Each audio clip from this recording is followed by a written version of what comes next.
अभंगुरतनुत्विषां वलयिता शतैर्विद्युतां कलिन्दगिरिनन्दिनी तटसुरद्रुमालम्बिनी मदीयमतिचुम्बिनी भवतु कापि कादम्बिनी।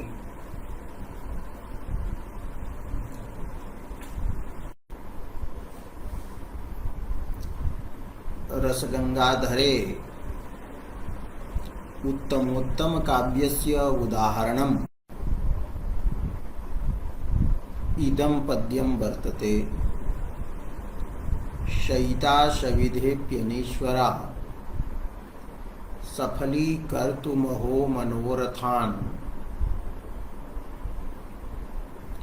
दयिता दयिताननाम्बुजम् दरमीलन्नयना निरीक्षते। अत्र प्रधान रूपेण व्यंग्यः अर्थः अस्ति रतिः। तत्र शंका कृता यत् यदि अयं नायकः शयितः भवेत् तदा अस्य मुखं चुम्बेयम्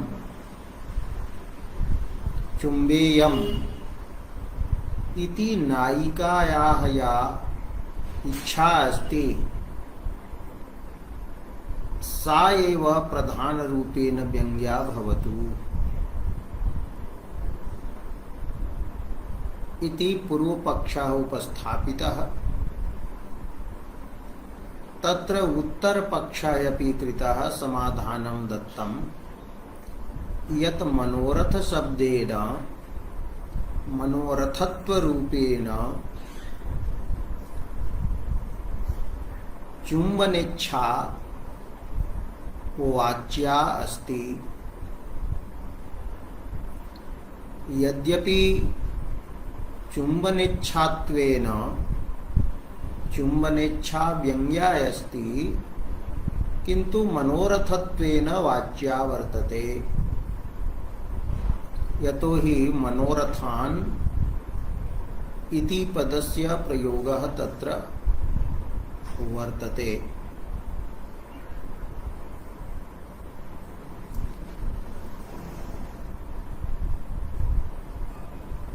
आलंकारिकानां सिद्धान्तः अस्ति यत्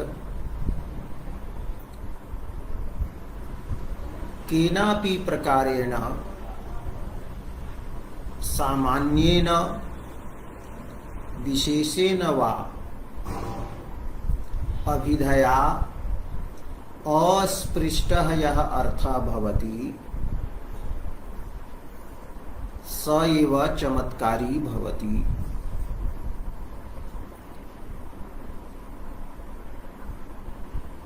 चुम्बनेच्छा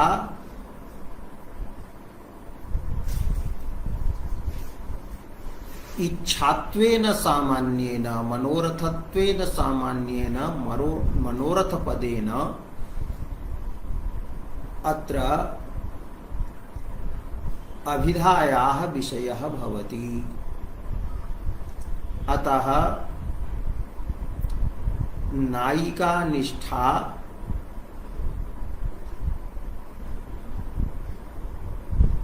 चुम्बनेच्छा प्रधानं व्यंग्यार्थः नास्ति इति पूर्वं प्रतिपादितम्।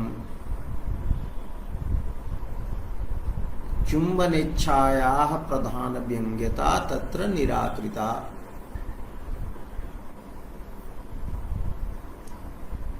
अद्य पुनः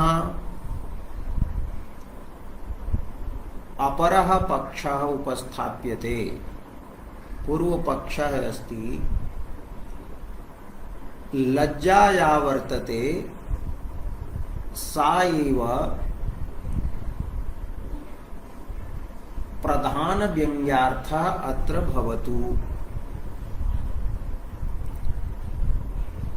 यतो हि दरमीलन नयना इति उक्तम नायिकायाः विशेषणम्। नायिकायाः नयने ईषत् निमीलिते स्तः। तो ईशन निमीलन विशिष्ट नयना ऐसा नायिका वर्तते। तो नयन निमीलनम लज्जायाः कार्यम् अस्ति। अतः अनेन निमीलन रूपेण कार्येण अनुभावेन नायिकायां लज्जा व्यज्यते। नायिका लज्जिता अस्ति। अतः नायिकायां व्यज्यमानायाः लज्जायाः एव अत्र प्राधान्यं वर्तते। प्रधान व्यंग्यं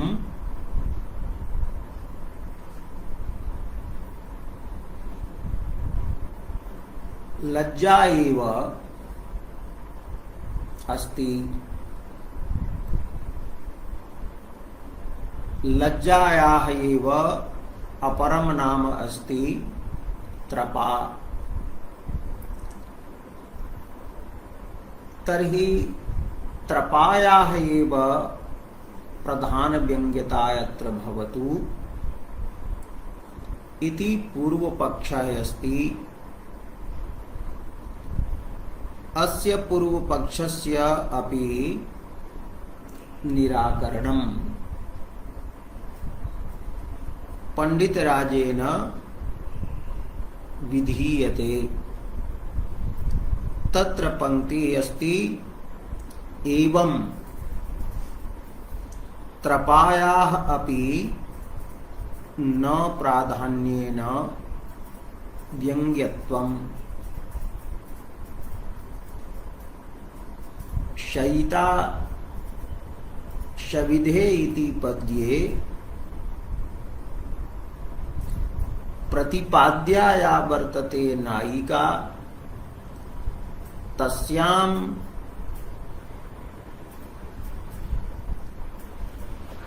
या त्रपा अत्र प्रतीयते तस्याः त्रपायाः अपि प्राधान्येन व्यंग्यत्वं नास्ति। अपि शब्दः अत्र प्रयुक्तः तेन पूर्वोक्तायाः चुम्बनेच्छायाः परामर्शः बोधः भवति। तो यथा चुम्बनेच्छायाः प्राधान्येन व्यंग्यत्वं नास्ति तथैव त्रपायाः अपि प्राधान्येन व्यंग्यता नास्ति। व्यंग्यत्वं नास्ति। त्रपा प्रधानं व्यंग्यं नास्ति।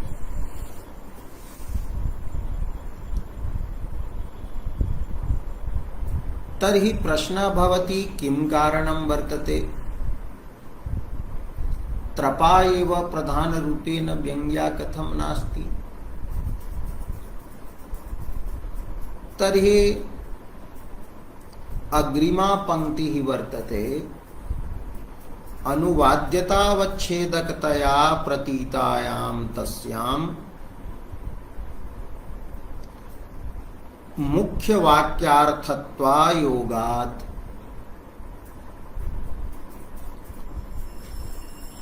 अत्र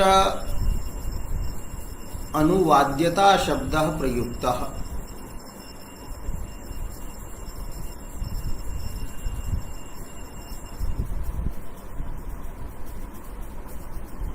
वयं वाक्यस्य प्रयोगं कुर्मः तत्र वाक्ये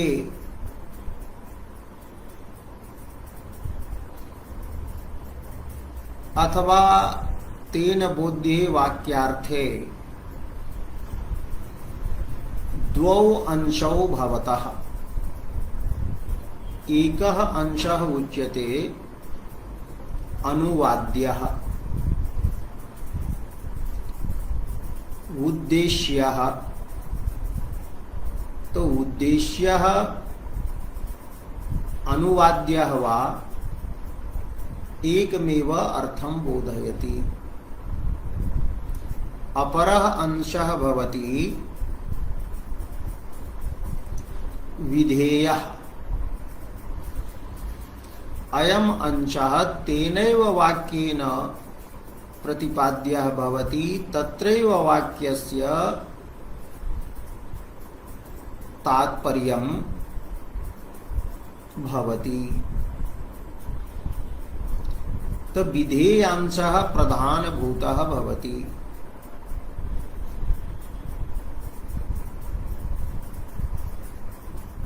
किम अनुवाद्यं वर्तते?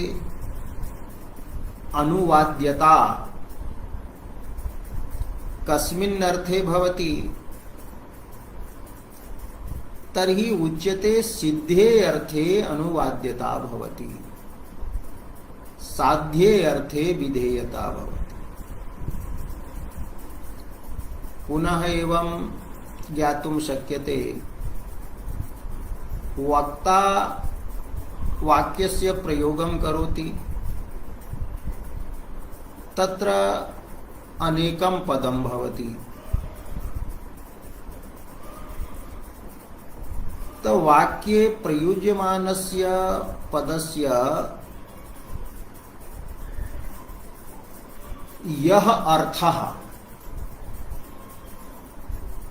वाक्य प्रयोगात् पूर्वमेव श्रोत्रा ज्ञातः भवति।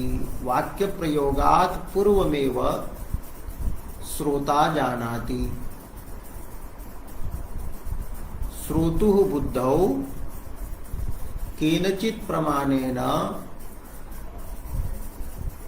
यावान् अर्थः वाक्य प्रयोगात् पूर्वमेव सिद्धः भवति, स एव सिद्धः अर्थः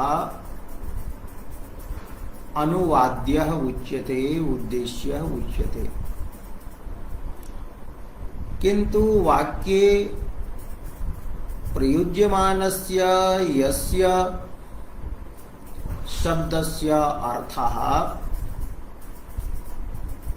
वाक्य प्रयोगात् पूर्वं श्रोतुः बुद्धौ उपस्थितः न भवति, अपितु तेनैव पदेन वाक्यनिष्ठेन पदेन उपस्थितः भवति, सोऽर्थः विधेयः उच्यते। तर्हि एवं कल्पना कर्तुं शक्यते यत्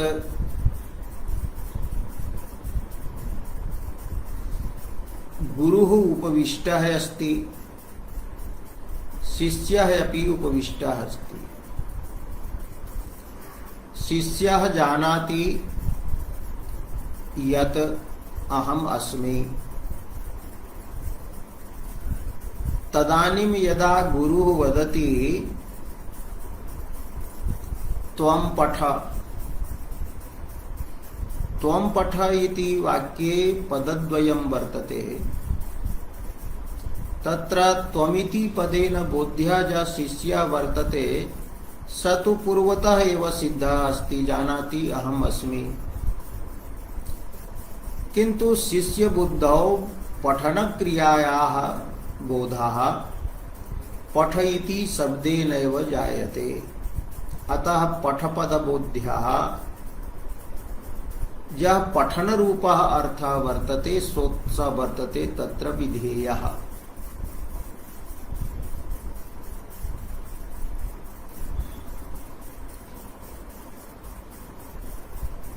तर्हि सिद्धः अर्थः अनुवाद्यः उच्यते, उद्देश्यः उच्यते। साध्यः अर्थः पूर्वम् असिद्धः अर्थः श्रोतुः बुद्धौ अविद्यमानः अर्थः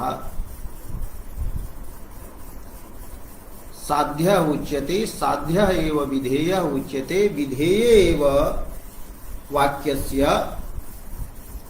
तात्पर्यं भवति।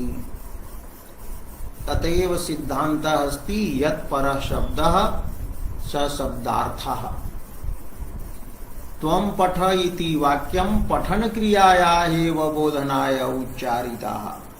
उच्चारितम्।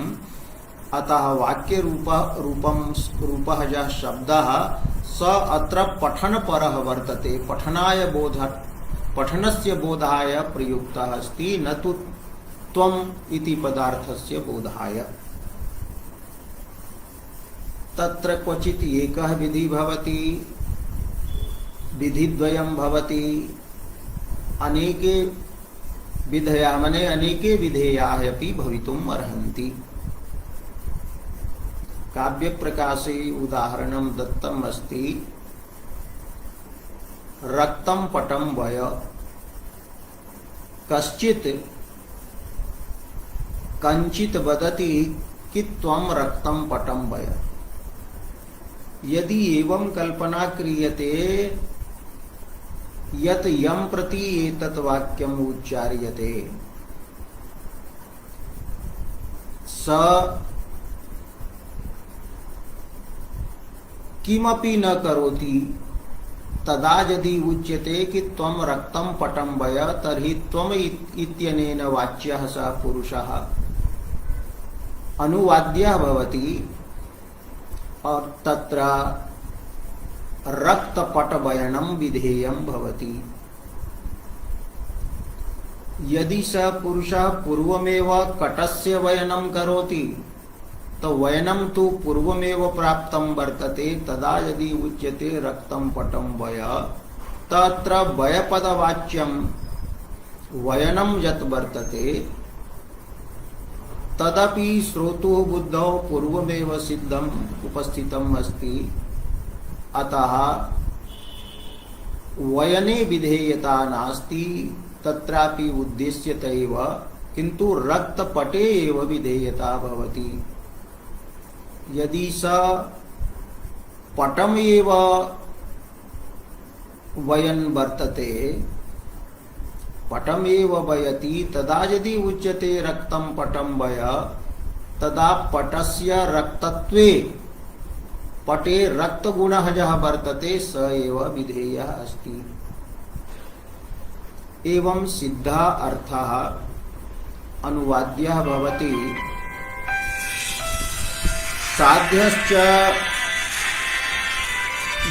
साध्यश्च विधेयः भवति। इत्थम् अनुवाद्य पदेन सिद्धः अर्थः ग्राह्यः भवति। इदानीं प्रकृते आगम्यते। अत्र सहितः सहिता सविधेप्यनि स्वरा। अत्र निरीक्षण क्रिया विधेयभूता वर्तते कि दयिताननाम्बुजं निरीक्षते। तर्हि दयिताकर्तृकं निरीक्षणम् अत्र विधेयम्। वैयाकरणमते क्रिया एव शाब्दबोधे मुख्य विशेष्यतया भासते। अतः भावप्रधानमाख्यातम् इति कथनात् नागेशभट्टः निर्दिशति गुरुमर्म प्रकाशे। दयिताकर्तृकं निरीक्षणं यत्र विधेयम् अस्ति। दयिता वर्तते उद्देश्यभूता। निरीक्षणम अस्ति विधेयम। तद्दयिता अस्ति अनुवाद्या उद्देश्या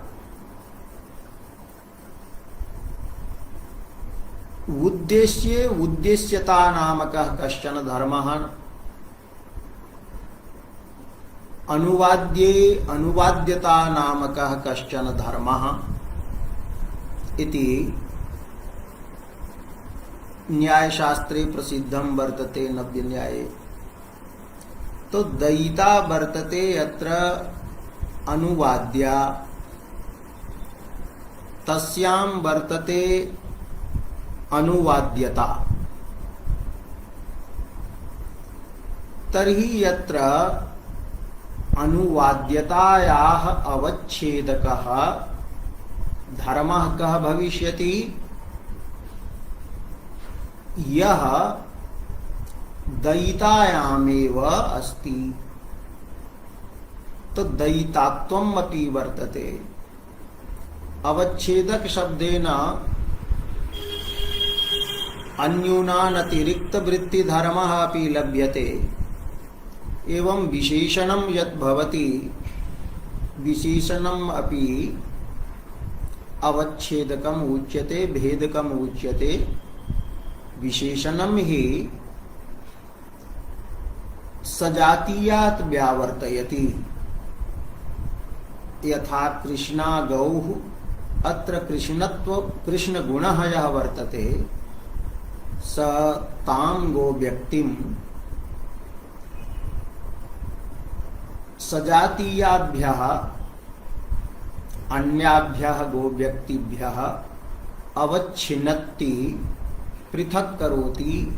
अतः कृष्ण इति विशेषणं, कृष्णगुणः अवच्छेदकः भवति। तथैव अत्र दरमीलन्नयना इति अपि विशेषणं वर्तते।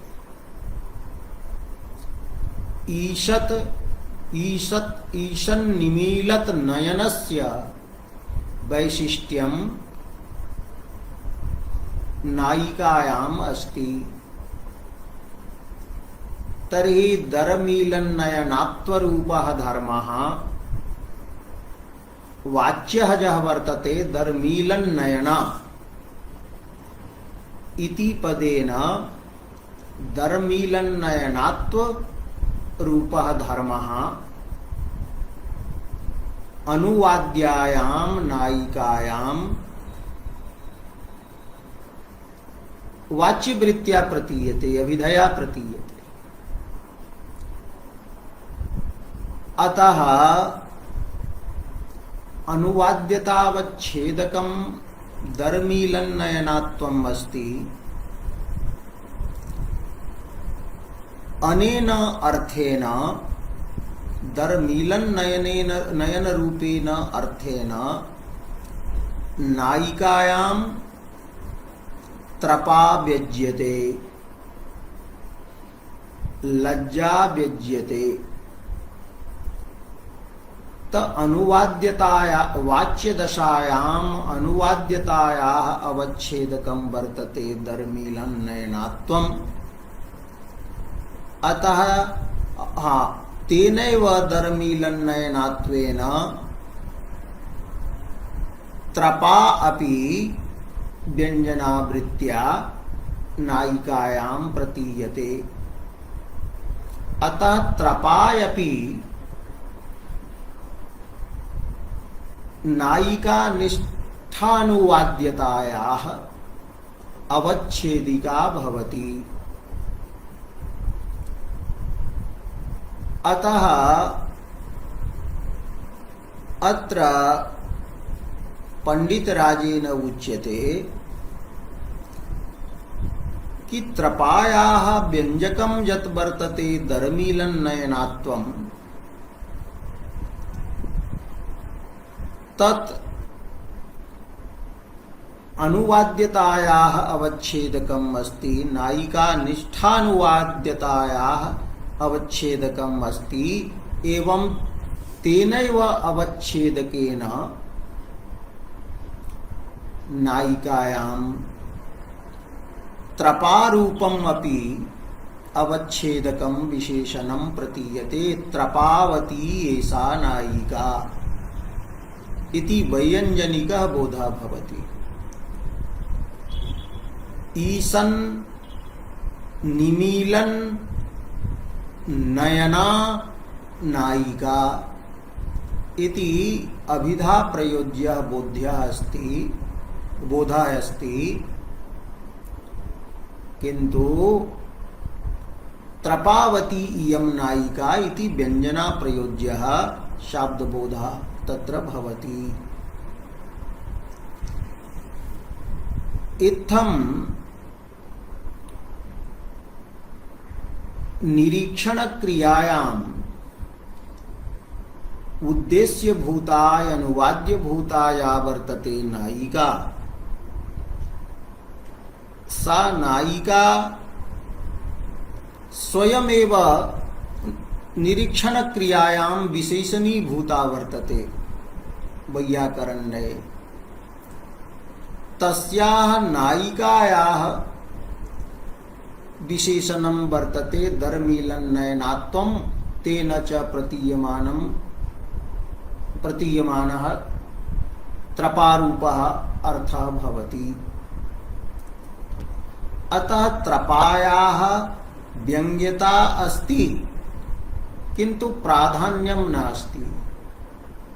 यतोहि अत्र प्रधानरूपः अर्थः वर्तते वाच्यदशायां निरीक्षणम्। अतः निरीक्षणेन यत् व्यज्यते तस्यैव प्राधान्यं, त निरीक्षणेन व्यज्यते नायिकायां रतिः। त व्यञ्जकः यत्र निरीक्षणरूपः विधेयः प्रधानभूतः अर्थः वर्तते, अतः प्रधानेन यः व्यङ्ग्यः अर्थः रतिरूपः तस्य एव प्राधान्यम् अत्र स्वीकर्तुं शक्यते। वाच्यदशायां यस्य व्यञ्जकः प्रधानभूतः, अतः तेन व्यञ्जकेन व्यङ्ग्यः अर्थः अपि प्रधानभूतः। त्रपायास्तु अभिव्यक्तिः दयितायाः विशेषणेन दर्मीलन्नयना इत्यनेन भवति। अतः त्रपायाः व्यञ्जकं तु दासस्यापि दासः वर्तते। निरीक्षण क्रियायाः गौणत्वेन, निरीक्षण क्रियां प्रति गौणत्वेन दयिता एव दासी भूता, तस्याः अपि विशेषणत्वेन दासः गुणीभूतः वर्तते। दर्मीलन्नयनात्वरूपः अर्थः। अतः तेन व्यङ्ग्यस्य त्रपारूपस्य अर्थस्य प्रधानता कथं स्यात्? तदेव पंडितराजेन अनया पंक्त्या प्रतिपादितं कि अनुवाद्यतावच्छेदकतया, अनुवाद्यतायाः अवच्छेदिका अत्र भवति त्रपा। यतोहि अनुवाद्यतायाः अवच्छेदकेन दर्मीलन्नयनात्वेन सा व्यङ्ग्या वर्तते। तो अनुवाद्यतायाः दयिता निष्ठानुवाद्यतायाः अवच्छेदकतया प्रतीतायां व्यञ्जनया बोधितायां व्यक्तायाम अभिव्यक्तायाम तस्याम तस्याम त्रपायाम लज्जायाम मुख्य वाक्यार्थत्वायोगात् मुख्य वाक्यार्थत्वस्य योगः संबंधः त्रपायाम नास्ति, अर्थात त्रपा मुख्य वाक्यार्थः नास्ति। वाक्यार्थः कदाचन वाच्यः कदाचन व्यंग्यश्च लक्ष्यश्च। तत्रपायां व्यंग्य दृष्ट्या मुख्य वाक्यार्थता नास्ति, यतो हि वाच्य दृष्ट्या त्रपायाः व्यंजके दरमीलन्नयनात्वे मुख्य वाक्यार्थता नास्ति। वाच्य दशायां मुख्यार्थता तत्र न वर्तते, मुख्य वाक्यार्थता नास्ति। तो अनुवाद्यतायाः अवच्छेदकतया प्रतीतायां व्यक्तायां तस्यां मुख्य वाक्यार्थत्वस्य अयोगात् वाच्य दशायां यह मुख्यः अर्थः विधेयः अर्थः प्रधानभूतः, अतः तेनैव व्यंग्यः यः भवति अर्थः स एव तत्र प्रधानभूतः। वैयंजनिक वाक्यार्थत्वं तत्रैव भवति। एवं वाच्य दशायां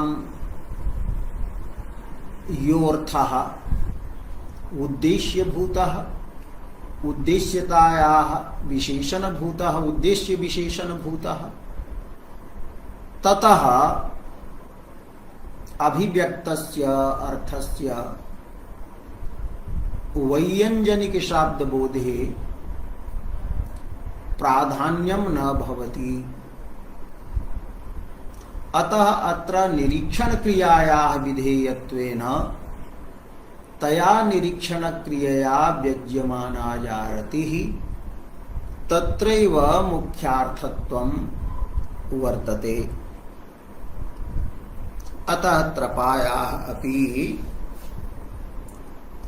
न प्राधान्येन व्यंग्यत्वम्।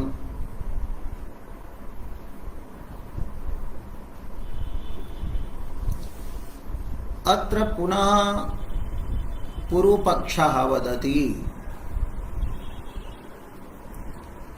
कि एवं कर्तव्यम् दरमीलन नयना इति न वक्तव्यम्। दरमीलन नयनं निरीक्षते इति यदि क्रिया विशेषणं विधीयते,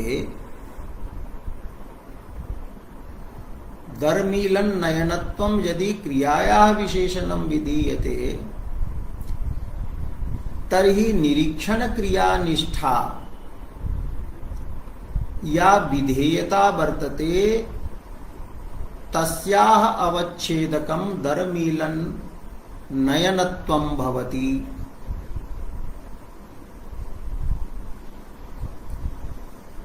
अतः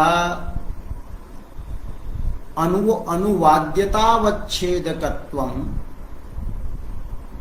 दरमीलन नयने न भवति। तेन व्यंग्यायां त्रपायां अनुवाद्यतावच्छेदकता न भवति, अर्थात विधेयतावच्छेदकता भवति।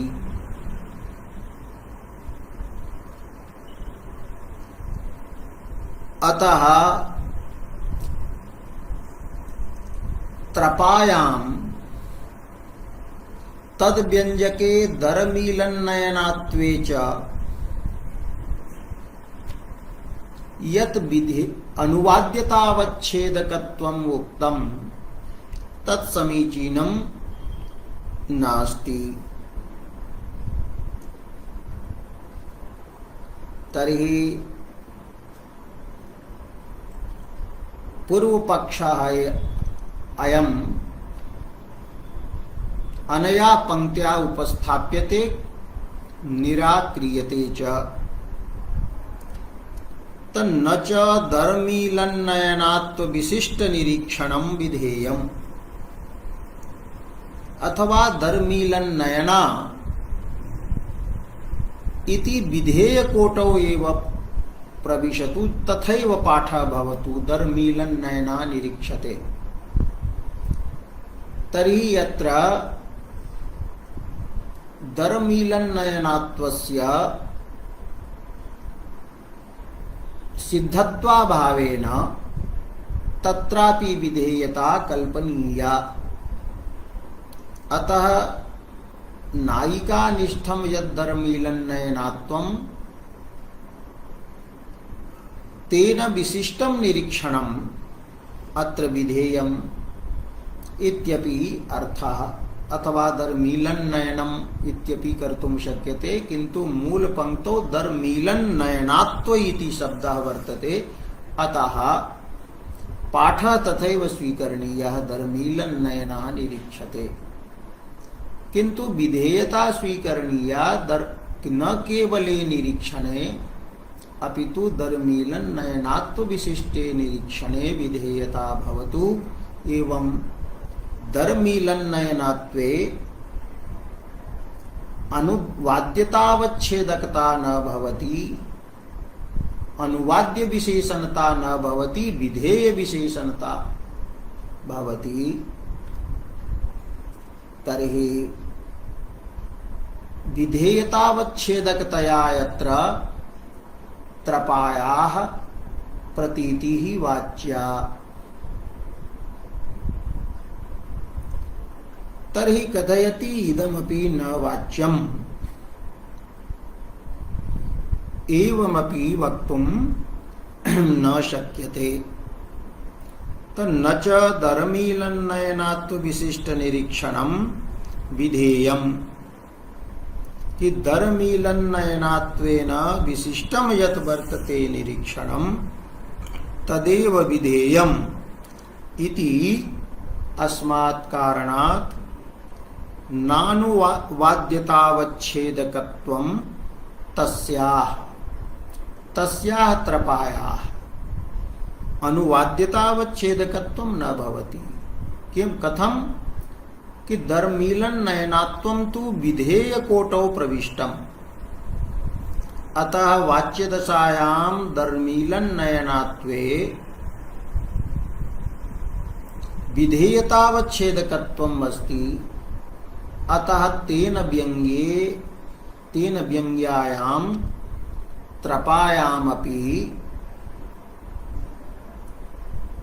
विधेयतावच्छेदकत्वं भविष्यति, न तु अनुवाद्यतावच्छेदकत्वम्।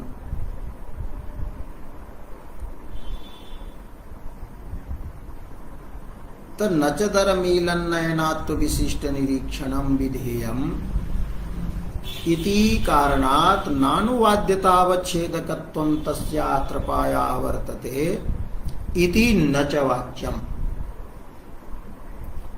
इति एवं न वक्तव्यम्।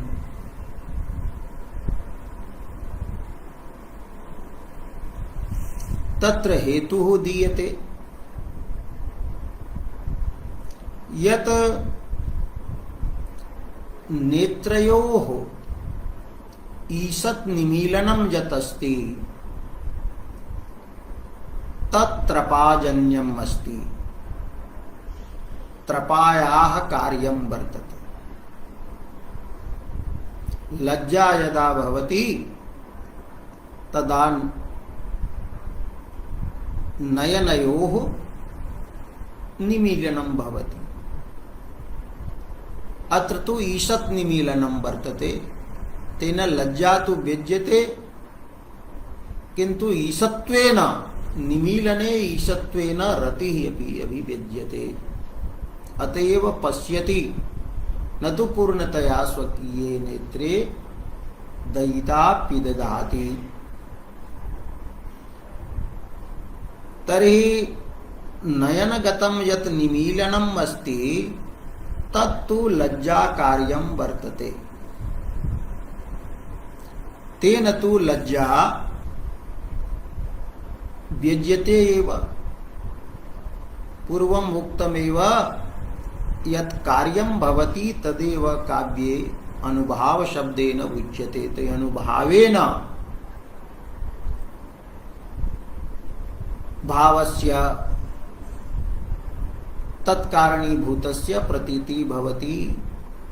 धूमरूपेण कार्येनैव वहने प्रतीति भवति अनुमाने। अत्र तु व्यञ्जनायाः प्रसंगः।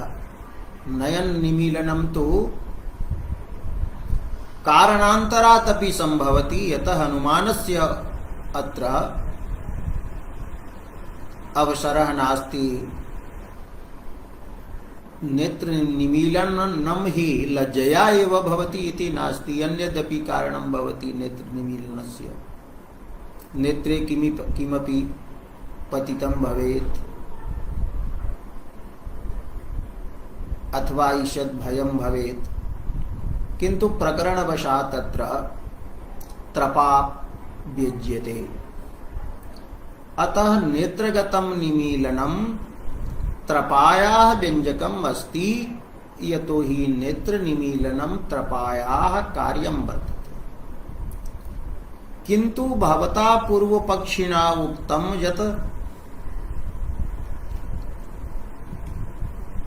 दरमीलन नयनात्व विशिष्टं निरीक्षणम् अत्र विधेयम्। तर्हि दरमीलन नयनात्व विशिष्ट निरीक्षणं यत् वर्तते एतत् त्रपायाः कार्यं नास्ति, केवलायाः त्रपायाः कार्यं नास्ति, अपितु रतेः कार्यं वर्तते। रतेः अपि अत्र कार्यता अस्ति। रतिः अस्ति नायिकायाम्, अतएव निरीक्षणं भवति। तो दरमीलन नयनात्वेन विशिष्टं यत् निरीक्षणं वर्तते तत्तु रतेः कार्यम् अस्ति, अतः तेन रतेः एव अभिव्यक्ति भवति। अतएव अग्रे उच्यते, अग्रिमं वाक्यम् अस्ति, एवमपि नयनगत दरमीलनस्य नयनगतस्य ईषन्मीलनस्य ईषन्निमेषस्य तत्कार्यत्वेपि तस्याः त्रपायाः कार्यत्वेपि दरमीलन नयनात्व विशिष्ट निरीक्षणस्य रतिमात्र कार्यत्वात् दरमीलन नयनात्व विशिष्टं यत् वर्तते निरीक्षणं तत्तु रतिमात्रस्य केवलायाः रतेः एव कार्यम् अस्ति।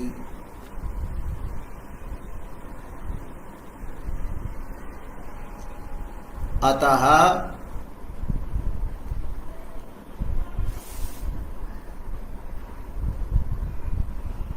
दरमीलन्नयनात्वं तत्र निरीक्षणे विशेषणीभूतम्, अतः तेन विशेषणेन विधेयतावच्छेदकं यत् वर्तते तेन त्रपायाः व्यञ्जनेपि प्राधान्यं नास्ति, यतो हि प्रधानभूतम् अत्र वर्तते निरीक्षणं। तो निरीक्षणेन रतिः एव व्यज्यते।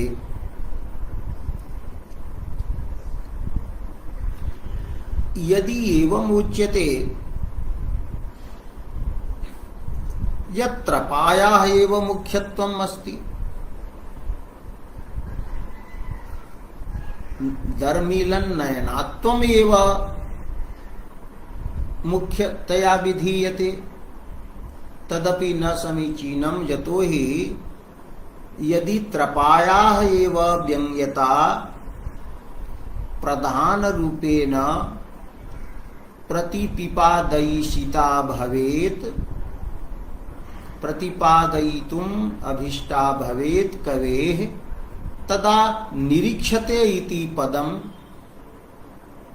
यदस्ति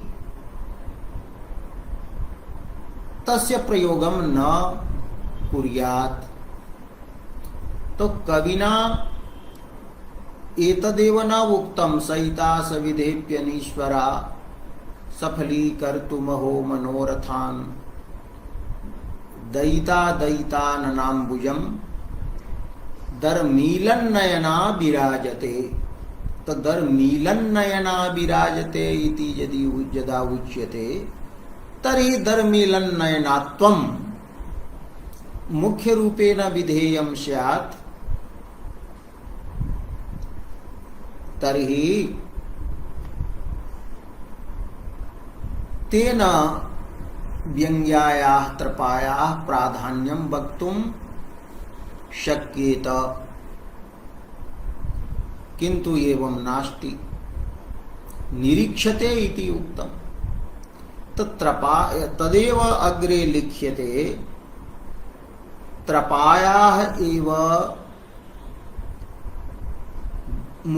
मुख्यत्वेन व्यंग्यत्वे,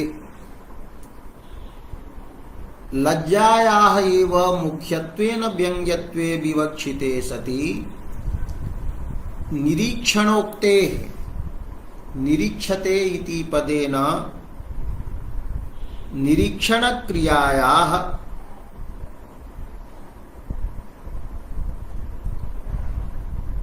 उक्तेः कथनस्य अनतिप्रयोजनकत्वात् निष्प्रयोजनत्वात् निष्फलत्वात्, यदि त्रपायाः एव मुख्यं व्यंग्यत्वम् अत्र विवक्षितं स्यात्, तदा तु निरीक्षणक्रियायाः उक्तिः या वर्तते तस्याः अतिप्रयोजनकत्वं तदतिरिक्तप्रयोजनं न स्यात्।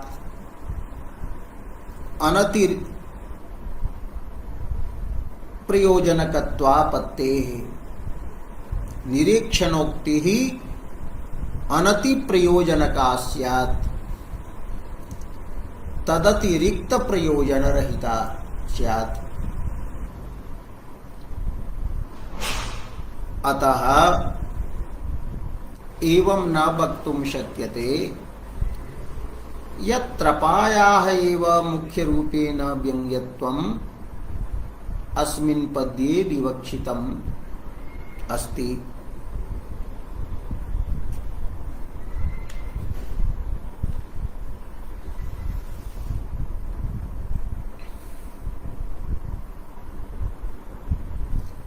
यथा वाच्यदशायां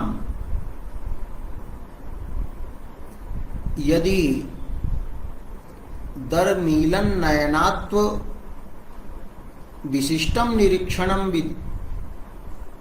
विधेयतया स्वीक्रियते, तर्हि यत्र विधेयभागे दर्मीलनात्वं विशेषणं भवति,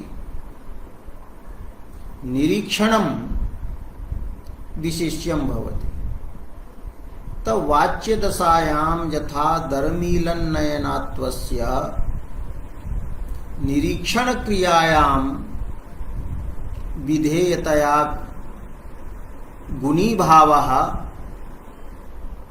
भवति, तथैव व्यंग्यदशायां निरीक्षण इति प्रधान विशेष्य भूतः जः अर्थात् तेन व्यंग्याजारति वर्तते तस्यां रतौ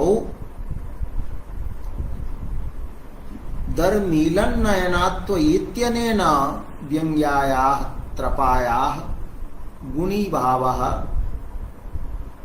उचितः अस्ति।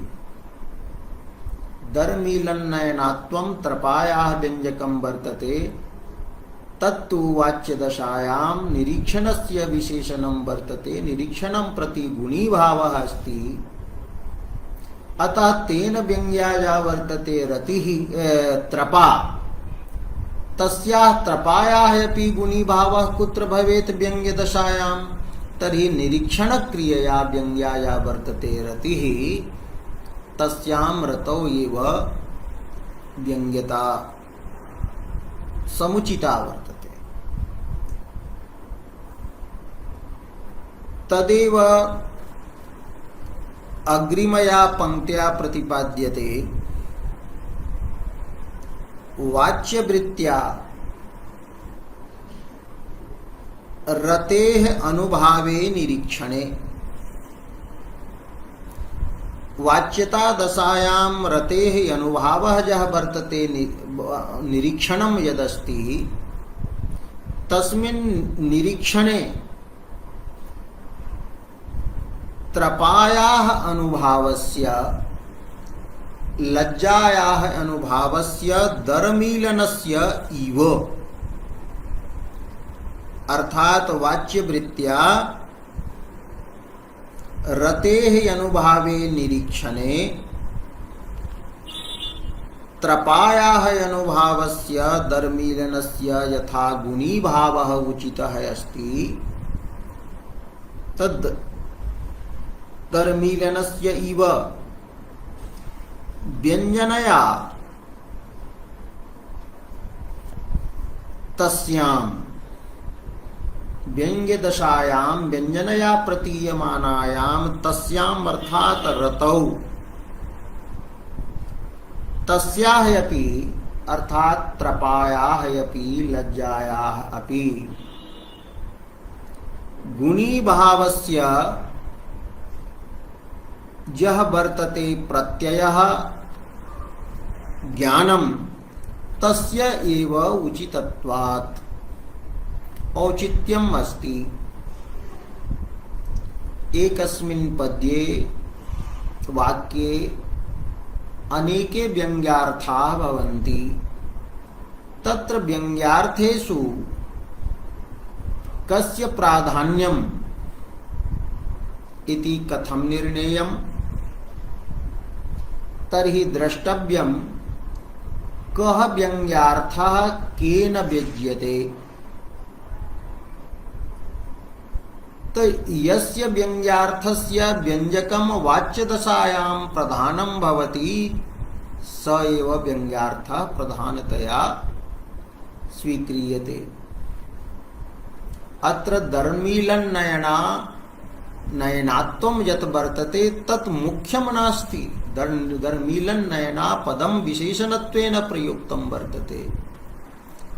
अतः तेन व्यंग्या त्रपाया वर्तते सा प्रधानं कथं भवितुम् अर्हति? निरीक्षणक्रिया यत्र यास्ति तत्रैव मुख्य विधेयता विशेष्यता वर्तते। अतः निरीक्षणक्रियया तु रतिः व्यज्यते केवलेन दर्मीलन नयनात्वेन लज्जा व्यज्यते। अतः लज्जायाः रतौ गुणीभावः तथैव स्वीकरणीयः यथा वाच्यदशायां दर्मीलन नयनात्वस्य निरीक्षणे गुणीभावः विशेषणता स्वीक्रियते, विशेषणता प्रतीयते। विशेषणतायाः गुणीभावस्य प्रत्ययः भवति। तो वाच्यदशायां यस्य अर्थस्य गुणीभावस्य प्रत्ययः भवति तेन अर्थेन व्यंग्यस्य अपि अर्थस्य अन्यत्र गुणीभाव प्रत्ययस्य एव औचित्यम् अस्ति। इत्थं शयिता सविधेप्यनीश्वरा इति पद्ये त्रपा व्यज्यते, किंतु त्रपारूपः व्यङ्ग्यः अर्थः प्रधानभूतः नास्ति। एवं नायिकायां तादृशी दयिता ननाम्बुज कर्मक चुम्बनेच्छापि व्यज्यते, किंतु प्रधानभूता नास्ति। सा इच्छा तो मनोरथ शब्देन मनोरथत्वेन वाच्यीकृता वर्तते। वाच्यवृत्त्या कथमपि अनालिंगितः एव व्यङ्ग्यार्थः चमत्कारी भवति। तस्मात् कारणात् शयिता सविधेप्यनीश्वरा इत्यत्र रतेः एव प्राधान्येन व्यङ्ग्यता वर्तते। प्रधानं व्यङ्ग्यार्थः अस्ति रतिः, उपसर्जनं व्यङ्ग्यार्थः तादृशी इच्छापि अस्ति, त्रपा अपि अस्ति। इत्थं पंडितराजेन उत्तमोत्तम काव्यस्य लक्षणं कृत्वा एकम् उदाहरणं दत्तं, यत्र शब्दार्थौ आत्मानौ गुणीकृत्य प्रधानभूतं रतिरूपम् अर्थं श्रृंगाररसरूपम् अर्थं बोधयतः। अतः उत्तमोत्तम काव्यम् अस्ति। इत्थम् उत्तमोत्तम काव्यस्य एकम् उदाहरणं दत्तं, यत्र रसः रतिः प्रधानरूपेण व्यङ्ग्या व्यङ्ग्यो वा वर्तते। पुनः अस्य उत्तमोत्तम काव्यस्य द्वितीयम् अपि उदाहरणं वर्तते, यत्र रसस्य प्राधान्येन व्यङ्ग्यता नास्ति, अपितु भावस्य, व्यभिचारी भावस्य, यत्र भावध्वनिः उच्यते, यत्र कश्चन भावः एव प्रधानरूपेण प्रतीयते। भावस्य लक्षणम् उक्तं वर्तते, रतिर्देवादि विषया व्यभिचारी तथाञ्जितः भावः प्रोक्तः इति काव्यप्रकाशे कथितम् अस्ति। प्राधान्येन यत्र व्यभिचारी भावः व्यज्यते, तो प्राधान्येन व्यज्यमानः रत्यादि भावः यत्र भवति तत्र भावध्वनि काव्यम्, अर्थात भाव प्रधानम उत्तमोत्तमं काव्यं पंडितराज मते भवति। यत्र रतिः देवादि विषया वर्ण्यते, कि कस्यचित् भक्तस्य देवं प्रति रतिः वर्ण्यते, मुनिं प्रति, गुरुं प्रति, पुत्रं प्रति वा रतिः वर्ण्यते, तत्र अपि भावः स्वीकृतः, भावध्वनिः। तर्हि भावध्वनेः उदाहरणं द्वितीयम् अस्ति, यथा वा इति कृत्वा, कि गुरुमध्यगता मया नतांगी निहता नीरजकोरकेन मन्दं दरकुण्डलताण्डवं नतभ्रूलतिकं मामवलोक्य घूर्णितासीत्। एतद्विषये विचारः पुनः सोमवासरे भविष्यति।